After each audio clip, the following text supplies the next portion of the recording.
அனைவருக்கும் வணக்கம். ராஜாராணி அடுப்பங்கரைக்கு உங்களை அன்புடன் வரவேற்கிறோம். இந்த வீடியோல பீட்ரூட்டை வச்சு புதுமையான ரசம் எப்படி செய்யறதுன்னு பார்ப்போம். இந்த புதுமையான ரசம் செய்வதற்கு தேவையான பொருட்கள்: 100 கிராம் அளவுள்ள பீட்ரூட் எடுத்து தோல் சீவி இந்த மாதிரி கட் பண்ணி வச்சுக்கலாம். வெட்டி வச்சிருக்கிற பீட்ரூட் துண்டுகளை ஒரு மிக்ஸி ஜார்ல சேர்த்து நைஸா ஒரு பேஸ்ட் அரைச்சு எடுத்துக்கலாம். தக்காளியை சுடுதண்ணில போட்டு வேக வச்சு தோல் நீக்கி எடுத்து வச்சுக்கலாம். ஒரு சின்ன நெல்லிக்காய் அளவு புளியை தண்ணியில ஊற வச்சிடலாம். இந்த ரசத்துக்கு சின்னதா ஒரு மசாலா தயார் பண்ணிக்கலாம். அதுக்கு தேவையான பொருட்கள்: 10 பல் பூண்டு, 1 ஸ்பூன் சீரகம், 1 வரமிளகாய், 1 ஸ்பூன் மிளகு, கொஞ்சம் கருவேப்பிலையும் எடுத்துக்கலாம். எடுத்து வச்சிருக்கிற மசாலா பொருட்களை ஒரு மிக்ஸி ஜார்ல சேர்த்து கொரகொரப்பா அரைச்சு எடுத்துக்கலாம்.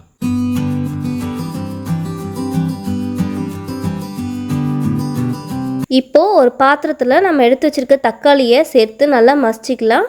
கூடவே எடுத்து வச்சிருக்க புளி தண்ணியும் சேர்த்துக்கலாம்.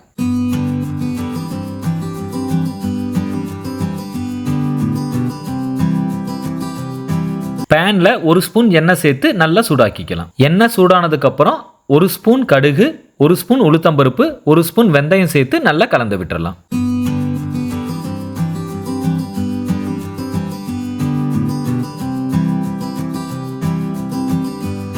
கூடவே கொஞ்சம் பெருங்காயத்தூள் சேர்த்து நல்லா கலந்து விட்டுடலாம். இந்த நேரத்தில் அரைச்சி வச்சுக்கிற மசாலா சேர்த்து 2 நிமிஷம் நல்லா வதக்கலாம்.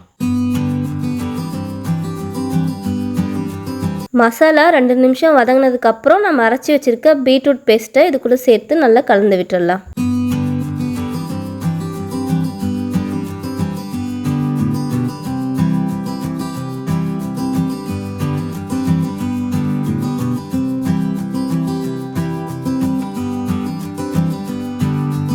மூணு நிமிஷம் கழிச்சு பீட்ரூட் தண்ணி கொஞ்சமா சேர்த்து நல்லா கலந்து விட்டுறலாம்.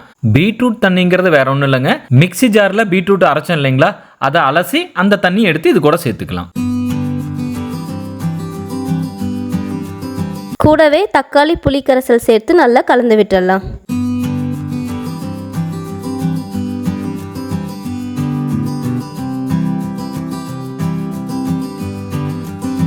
இந்த நேரத்தில் தேவையான அளவு தண்ணி சேர்த்து ரசத்தை கொதிக்க விட்டுறலாம்.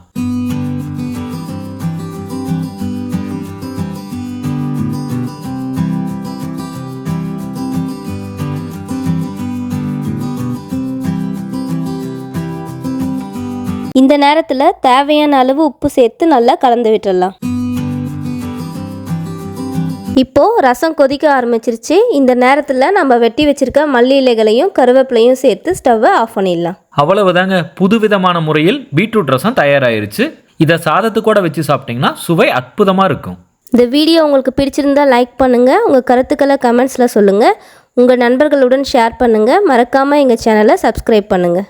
உள்ளத்தாலும் உணவாலும் இணைந்திருப்போம். நன்றி.